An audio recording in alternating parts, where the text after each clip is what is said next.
Thinking Aloud. Conversations on the leading edge of knowledge and discovery with psychologist Jeffrey Mishlove.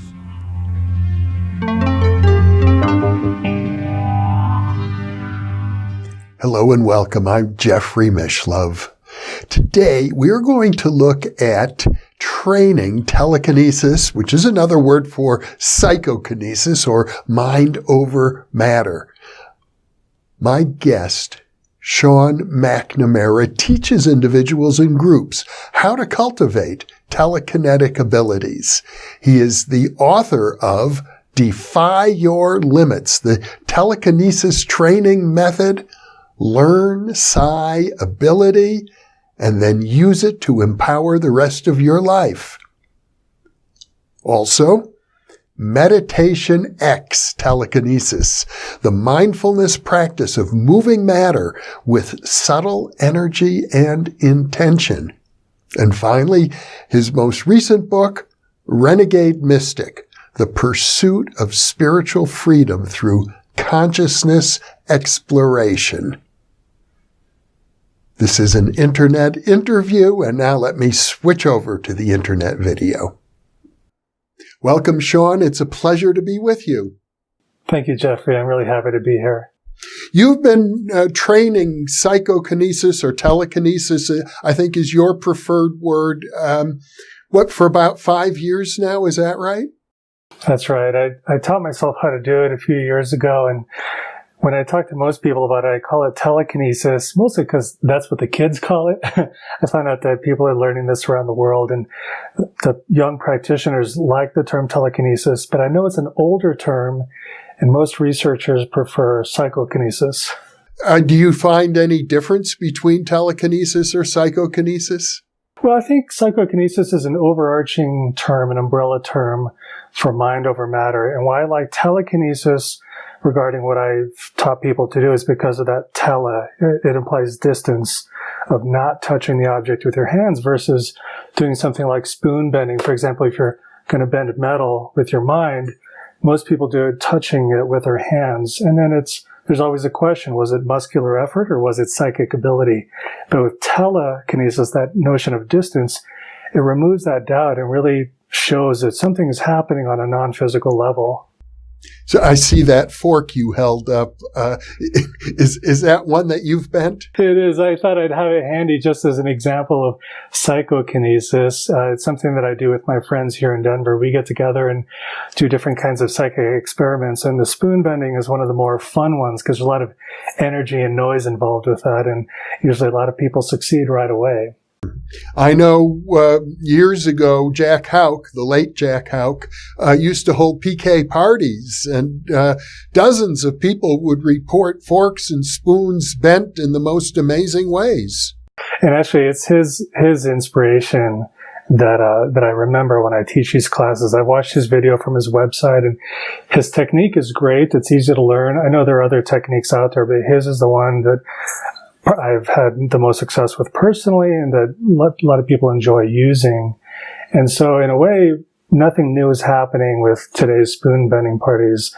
You know, he was doing it in the 70s, I believe, and he taught thousands of people how to do this, and his work still carries on, which is really great. You, to my knowledge, were a practitioner of meditation and Tibetan Buddhism before you began this work in telekinesis.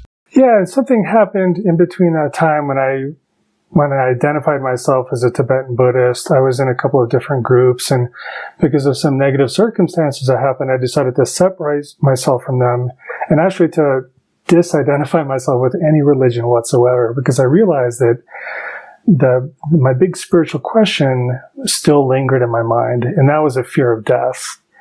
And so I was raised Catholic, and there's nothing wrong with Catholicism, but there's that faith aspect to it where you're sort of told what to believe, that there's heaven and hell and purgatory for Catholic. And I wasn't satisfied. I wanted to find my own answer, so I went to Buddhism. But I found out that even there, because it's a long-standing tradition and there's power structures involved, there's a lot of dogma there. And even though it led me on a certain path, it wasn't really my personal path. I wasn't answering my questions. So at a certain point, I decided to teach myself how to have an out-of-body experience, because that's what would give me evidence to the idea that there's a non-physical aspect to ourselves. And if I could prove that to myself or show it to myself, I thought that it would remove my fear of death. And I spent a few months really training hard to have an out-of-body experience, reading everything I could, particularly the books by William Buhlman, but others as well, and practicing various techniques, sometimes practicing 2 or 3 times a day, most of that happening at night. And eventually I had an out-of-body experience. And it really happened that after the first time, my fear of death was gone. Now, it's not that I don't want to die. I don't want to die now, but the fear of complete annihilation, that's gone, because I see there's something more. We're not just physical beings. But after that, I wanted to be able to teach that to people, not necessarily, I couldn't show them an out-of-body experience per se. I couldn't lay down on the floor and they wouldn't be able to see me leaving my body. It doesn't really work that way. So I wanted to figure something else out on the same theme, that we're more than just skin and bones. We're more than just blood and brains. And so I thought, well, maybe psychokinesis or telekinesis is the way that I could do this. And then people could experience it very quickly and see the evidence for themselves. But it wasn't just an idea that I came up with on a whim. I was actually watching some videos about near-death experiences. And I came across a video given by Cheryl Lee Black, who's had several near-death experiences. And during her talk, she mentioned the ability to move objects with her mind. A lot of her experience is spontaneous. She labeled it recurrent spontaneous PK, RSPK. But then during the video that I watched, I saw her example. She pulled out a little piece of tinfoil, what they call a Psi wheel, PSI wheel, on a needle inside of a container. And by putting her hand near it, she could make it spin. And I'd seen some other people do it. And I thought, I don't know if it's real or not. But when she did it, I thought, there it is. That's that thing that I could learn. And if I'm successful, then I can teach it to other people and just include it as a type of meditation that I teach to other people. Because really it is meditative, at least the way I learned how to do it and the way I do it is very meditative. So then I started teaching it to people, and it's been all right. In other words, you were able to do it yourself rather quickly, I presume. Well, I don't know if I'd say quickly. It took me about as long as it took me to have an out-of-body experience. Actually, a little sooner, but it was quite a painful process, because I remember going to the store and getting a glass container and the needle and those candles to stick it in and the tinfoil to balance on it. And my goal was to learn how to do it without touching the glass at all. I was being really hard on myself because I didn't want to fool myself. That's always the danger with psychic experiences, that we could be actually fooling ourselves. And there's some other far more natural explanation or normal explanation. And I didn't want to do that to myself. So I sat there every day when I come home from work in front of this glass container, usually for half an hour, 45 minutes, or over an hour, staring at this little piece of tinfoil, trying to figure out what to do to make that little thing turn. And so I experimented day after day. And it took about 2.5 months of trying every day before it started to move. So it's kind of painful for me. And something I like to share with people is the funny thing is, after I succeeded a few times, I asked my wife if she wanted to give it a try. And she sat down and I said, well, would you like me to tell you my technique? You know, I was acting all cocky. And she said, no, let me just do it. And she sat in front of the glass container and she just did this motion with her hand very gracefully in front of it. And then the thing started to turn right away. It's just so aggravating because she had instant success with it. But I think I know why she did. It's because she told me that for years in her dream state and sometimes in her lucid dreams, she would practice moving objects in the dream environment. So there's something about her subconscious mind that was already open to the possibility that this could be done in the waking state. Whereas in my case, I was just for some reason so hard on myself and a lot of self-doubt about could I really do this, or am I making it up? And the interesting that happened before the first time I succeeded was I was tired from practicing, and so I went to bed and I laid my head down on the pillow, and as I closed my eyes, this image, it was sort of a black and white or foggy image of the tinfoil turning on the needle, arose in my mind's eye, just behind my forehead. It was completely spontaneous, and it just happened on its own. I was just trying to fall asleep, and here's this image. And then eventually faded out a few minutes later, and I fell asleep. And the next day or the day after that is when I had my first success. And what that indicates to me is maybe something had to change inside of me, perhaps on a subconscious level, before I could experience that change out there in the physical environment. And that's the best explanation I can come up with so far for what happened. But it took a lot of work, and then it got easier and easier and easier. And then I developed, I consolidated everything I learned about the process into a technique that's really easy to teach people. And when I teach people today in a classroom, probably in under 2 hours or an hour and a half, they can do everything or most everything I can do, including standing across the room and moving the object, even under a glass container. So it's very easy once they know the technique. You struggled for months to learn how to do this, and now you're able to teach other people it within a few hours. Mm-hmm. And I don't know if that's a good thing or a bad thing, honestly, because in my process of learning how to do it, I think I grew as a person psychologically, because there's a lesson there about grit, about trusting myself, about experimentation, about coming up against social beliefs or the majority belief about reality. And all of that I had to struggle with along the way. So it was quite an emotional, psychological process for me. But then when I teach someone and they learn it in under 2 hours because they have the technique right there in front of them, so I think a lot of the students don't have to go through that process, and it just happens. And there have been some cases where it happens so easily for people that they don't believe it's real. They can't believe that it could be that easy, and then they just stop practicing because they think it's something else altogether. It was just too easy. Well, there is in parapsychology something that I call a beginner's luck effect, that very often people who are kind of naive discover they can do something really like remote viewing, for example, the first time really well. Then it dawns on them what they've done, and the fears arise, and they have to go through a lengthy process to be able to repeat that again. Mm-hmm. Yeah, and I've experienced that with some of my students too, where they succeed and they believe that it's real, but then they stop. They just need to think about it for a while, and maybe they never try again, or they try it later on when they become more comfortable with the idea of it. What's interesting is in the classes, I can usually tell who's going to succeed right away and who's going to have a really hard time.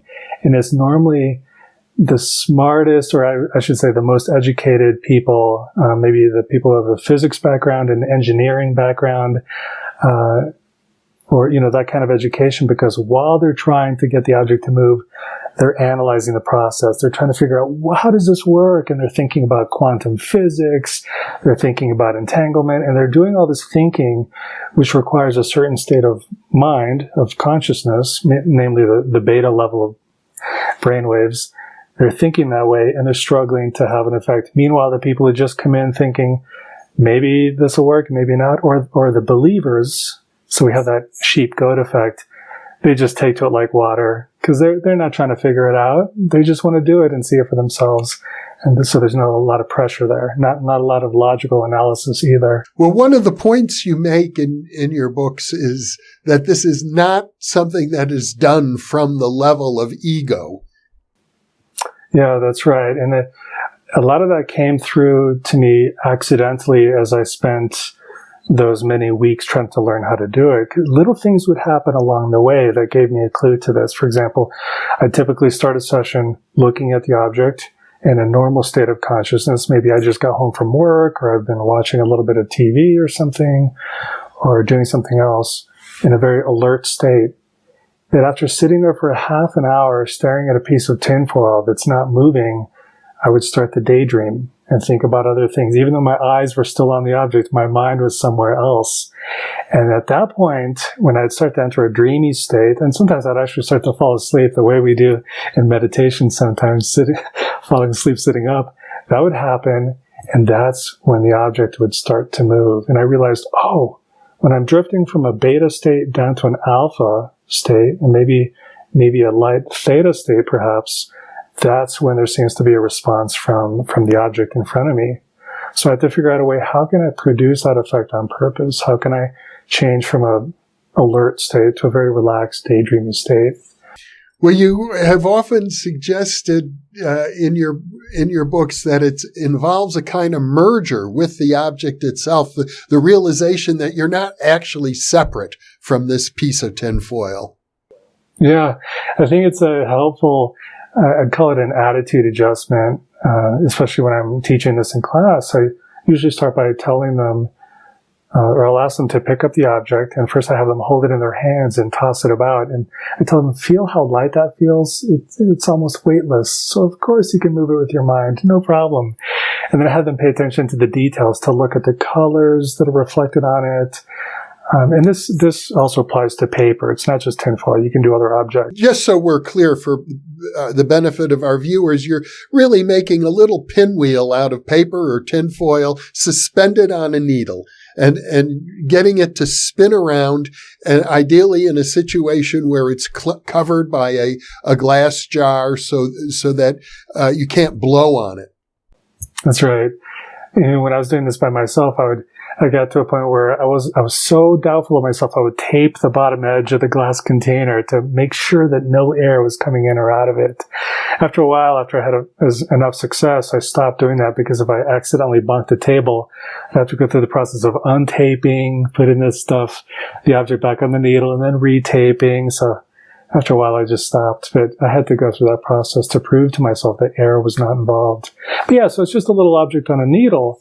At this point, some of our viewers are going to ask themselves, so what? So what's the value of being able to spin a pinwheel on a needle? How does that make your life any better? That's a great question, and I hear that a lot. And I think it depends on where someone is coming from when they want to approach this. Most people don't care. It's easier to just reach over with your hand and pick up a small object. Of course, there's really no practical value on that level. But if you're trying to go on a personal journey to think about or inquire about the nature of reality, it's a beautiful experiment that you can do on your own at home. People who study quantum physics know about the observer effect. For example, the double slit experiment, that the way photons behave depends on whether or not they're being measured by someone's consciousness. And this is basically the same thing, I believe. I mean, everything I say is hypothetical, but my experience seems to go in that direction, that this is a way to explore the effect of how we pay attention to things in life. Now, it's not like if you pay attention to something, you're suddenly going to manifest a miracle or become a millionaire overnight. It's not like that. It's more about the very subtle, small ways that we pay attention, that there's something, again, beyond the physical. We look at a piece of tinfoil a certain way, and somehow the environment responds and causes movement, which to me is just a way to ask more questions, to explore more deeply what's going on. And of course, for many of us who grew up in a traditional religious framework, we've heard about the saints, the messiahs, the mystics, the people who could produce miracles. Even today or in recent history, there are people like faith healers who can do incredible things. And I think that there's a connection between this very small example of moving a small object to producing a very large effect, for example, in healing. There's something there between them. And learning how to do telekinesis at home is a really easy, fast, and acceptable way to dip your toe in that water of exploration. So it's just an entry point, like a gateway drug to Psi, really. I think the only thing that's just as easy to enter into on that level is remote viewing. As you said, a first-timer can have an excellent result practicing their clairvoyance using the remote viewing protocol, that they see that somehow they're able to perceive something at a distance. Here, they're able to move an object at a distance. And, I think this is all of this has something in common, the idea that everything in life is information. That's all it is. I used to talk about this in terms of energy, but I don't even do that anymore, because I think if we dig down into energy, it's not even a thing on that level. It's just information. And information can have a receptive quality where it responds to other information in the environment, or it can have a projective quality that it affects other bits of information, I guess. So depending on how you use the information of your mind, you can cause something to move. And movement is just information change for an object, or you can learn or perceive something at a distance, and you're just receiving information into your information, if that makes sense. Let's dig a little deeper, because I think this is very interesting, since you've been spending years now teaching people this skill. You've also written a book called The Renegade Mystic, I believe is the title, and the subtitle really caught my attention, about how to find spiritual freedom through consciousness exploration. Yeah, a lot of this book came out of what happened to me years ago when I left the spiritual groups that I'd been part of, because I had some negative experiences there surrounding issues of power and control. I mean, we're still in a period of the Me Too movement in terms of power and control, notably in the arena of sexual behavior, but also this is just what people do in school, in families, in corporations. People in power just crave more power. And so I was in that situation. I left, and I really wanted to free myself. And the thing with a lot of religious teaching or spiritual development is it comes from the viewpoint of that you have to give your authority to someone else, or receive their blessing in order to do something, or their permission. And I can see that in some cases, receiving guidance from a teacher is a good thing. For example, you're a teacher with your program. I teach people, but we don't ask people to give their personal authority to us. And I thought, I want to continue my spiritual journey, but retain my power and look and investigate my own way. So that's when I went on to teach myself how to have an out-of-body experience, then do telekinesis, psychokinesis, and remote viewing, just as a way to look deeper and deeper into my own being and find my own answers. And it also keeps me safe from falling into even my own dogma. It's impossible to become dogmatic with these things, because if I'm honest with myself, I really don't know how any of this stuff works. And it's important for me to have a high level of integrity with this work. So when I teach people, I tell them, here's the technique. Apply it any way you want to, or even change it. It's yours. I don't have a trademark on any of it. It's just people doing what people do. Consciousness is everywhere. And find your own answers with it. So this way, when I give someone the technique, they empower themselves, and then there's really not an extreme power differential in that case, and people can go off and do whatever they want with it. And a lot of people can do a lot of good with it, because another practical application, for example, of psychokinesis is becoming an energy healer, or a faith healer, or like a Reiki healer. Same principle, but your intention, attention for the betterment of another person. And so that's a beautiful way to apply a lot of the principles we learn about during parapsychological experiments. Also, what you're getting at is a couple of things. One is finding your own personal sovereignty, that you can explore spirituality without turning over your will and your sovereignty over yourself and your decisions to an outside organization or a guru. But then the question ultimately is, now that you're finding this spiritual freedom, and consciousness exploration is a great term, because it lets you really be the inheritor of every spiritual tradition to the extent that you find them useful and important. They all have something to offer. But ultimately, the question, I think, is what are you going to do with that spiritual freedom? Absolutely. That is the big question, because for me, instead of coming closer to any answers, anything satisfying, like, oh, now I've figured it out. Now I know the meaning of life. Now I know what really is going to happen to me when I die, even though I've had out-of-body experiences. I don't know. All of this leads to more and more questions. And instead of that cave that I've entered narrowing to a fixed point, it's opening wider and wider and wider of course, it seems natural because the universe is so vast. And so I think through exploration, we realize that there's a part of us that's more than human, reaching out to the nature of the universe, which is incomprehensible.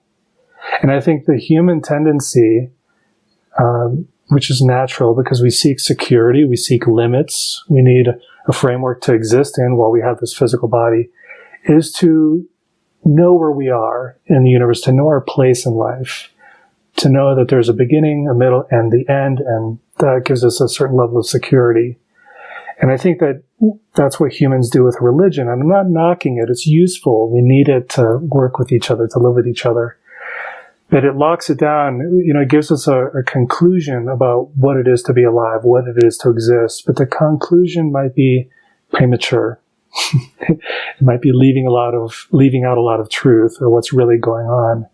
So for me, my spiritual journey, I already know I will not have anything figured out by the time I die. But the richness and meaning it adds to my life, I think, is so much more than if someone just walked up to me with a book and said, memorize the laws in the book and you'll be okay. That is no longer satisfying to me. And I'm not saying that it's wrong for people to operate that way, but for myself, at my stage in life, it doesn't serve my personal quest anymore. I set the books aside, just go into direct experience. And I have to be okay with the fact that I'm not going to come to any firm conclusion about anything. But what I find out along the way is going to be amazing. It's already been amazing. And then I think more than anything, the richness that I receive from my own journey is when I share it with someone else, maybe in a classroom setting or at a meditation retreat, and they have an experience for themselves. So I don't have to convince anyone. They just have their own experience. And the light turns on in their eye and they go, oh, wow, that oh, wow factor. And I know that something happened to them that's going to be part of their experience going on. And I don't need anything in return, but just to know that that little flame has been passed on and it's enriched someone's life in some ways. I think that is the most practical and valuable aspect of this whole journey. It's just sharing with other people. If I recall correctly, you're in graduate school now, aren't you? I am. It seems that I've spent all my adult life trying to figure out what to do when I grow up. And really, all the consciousness exercises that I teach, they're sort of it's not even a job, it's just a labor of love, but I had to figure out a career. And for a while, I was a massage therapist, and then I entered real estate, all under the idea that I could serve other people, but none of it really quite fit. I've seen counselors and therapists as part of my own journey, and I receive a lot of value from it. And there are a lot of people close to me who are therapists, and I respect them so much. And I also see how much, because of modern research, counseling has a lot to offer people, sometimes a lot more than spiritual traditions do in terms of how to think and reflect and make changes in life. That I decided, I think I want to become a counselor. So I've just started the program in my second semester of becoming a counselor. But I think that way I'm going to have a much broader and research-based set of tools to work with people. Because I've been a meditation instructor for a long time, but the level of training I've received and what I've learned along the way, I think doesn't really cover a lot of the bases that modern counseling can, largely because of the research that's been done and the consolidation of experience from other counselors over the past many decades. Well, it strikes me that the counseling and therapy profession, ideally, and they don't always achieve that ideal, but ideally what you want is for your clients or students to become the best versions of themselves. Yeah, to find meaning in their life, to be who they want to become, to find a way there, and to do it autonomously. So this isn't about advice giving, because giving someone advice sort of disempowers them. It's more about reflecting back to them, forming a healthy relationship with them, because that's how humans really grow, is in relationship. By knowing that you're being watched and respected and held by someone else's attention helps another person grow in the direction that they want to grow. And I think maybe something I can offer future clients is something that I can offer people now.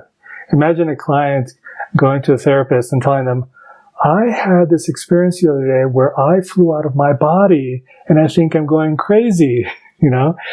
And so having that blend of a experience in parapsychology or in Psi or in the paranormal, whatever name you want to give it, and counseling, I can talk to someone and say, you're not losing your mind.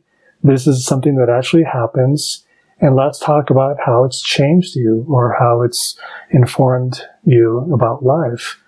And same thing, there are a lot of people who talk to me or send me an email and say, well, I know you do this telekinesis thing, and I've got to tell you, every time I get really upset, the light bulb in my kitchen explodes. Or my car won't start, or my cell phone dies suddenly. And I tell people, and they think I'm crazy. My friends think I'm losing my mind. I could say, actually, you might not be losing your mind. There's something to this. It's been studied. It's been recorded. There's lots of evidence about PK through emotional explosion. So, because I think a lot of people have personal experiences that they can't talk to about. And a lot of it, they might frame it spiritually. And because of that, it can also be framed in the realm of consciousness exploration or parapsychology. Combining your work in training telekinesis with your work as a counselor, that the ultimate message is about manifestation. If they can manifest a pinwheel spinning across the room inside of a sealed jar, they can also manifest becoming the best version of themselves, which is obviously going to be different for each and every person. I know, for example, Sean, when I wrote the book, The PK Man, and I worked with Ted Owens, who was a master of producing large-scale psychokinetic effects, and I took his training program. This is a guy who could raise thunderstorms and lightning bolts and tornadoes and the like, and he asked me as the training began, what would you like to do with this? And I thought about it. I realized I didn't want to do any of the stuff that he was doing. I was interested in studying it, all right. I said, what I really want to do with this ability is to be a communicator. That was my destiny. And it manifested within a few months. I had a television program that's been, eventually went nationwide, and it's still what I'm doing. And it's about being able to have, in effect, the universe cooperate with you when you're pursuing your passion. Absolutely. That's so well put. I think there's something that your experience and my experience learning PK and someone else's experience doing something in their life has in common. And let me put it in these terms, that when someone does PK or telekinesis, they're doing something that most people think is impossible, or that most people fear, or that most people say, don't spend your time on that, that's nuts. And that's a psychological barrier that people have to encounter when they want to start a new career, or maybe they want to get married, maybe they want to get divorced, maybe they want to have children, or maybe they want to move to another country, or open a new business. All of these things are risky. There's a huge amount of emotional and psychological pushback to a person who wants to take that step. So when someone practices psychokinesis or some other psychic ability, they're pushing up against that in some way. And a lot of it's inside themselves, and they have to learn how to transcend that psychological barrier and make it to the other side. So there's a level of grit there. I mean, for example, in your case, you met with the PK Man, and months later you had your show. But I know that for you, there's a story of grit there, because you had to fight to get your advanced degree. When you were fighting for your dissertation, they challenged you. And even after you got it, people were working against you because they didn't agree with what you were trying to do. And so we're talking about years of study, years of talking to people, years of pushing against people who were fighting against you. So it might seem like, it just happened, like there was a manifestation, but that manifestation is based in lot of hard work and a lot of time, right? But it all comes down to, if you have a passion, you will make it to the end, right? In your case, you had to face a lot of doubts about psychokinesis. I recall one story where even after having successfully done it for quite a while, you began to wonder if it was really real. Yeah. Maybe the worst or the best example of that was recent. It was either last year or the year before. I went to Portland to spend some time with some scientists who wanted to do some research in it. And I was just there to be part of a team. They could do it too. They could do the same kind of telekinesis that I can do. The one way they measured what was going on was with a thermometer, and we all saw that when I approached the container, put my hands on it, that the heat rose inside the container right away. And suddenly, all the work I put into just melted in my mind. I thought, oh my gosh, I've been fooling myself all these years. I've written these books, I've taught these classes, and the whole time it's been heat. And I crumbled right away, which shows, that there's a lot of psychological frailty or strength involved in this process. That's how fragile the human ego is, that I just crumbled right away. And unfortunately, it wasn't until I left on the flight home that I realized, wait a minute, it's okay that heat happened, because we're talking about the movement of air molecules, which is coincident with heat production. And there's a theory or a hypothesis that what's happening with this kind of PK is actually, I'm not causing the tinfoil to move directly, but I'm causing the air molecules to move around it.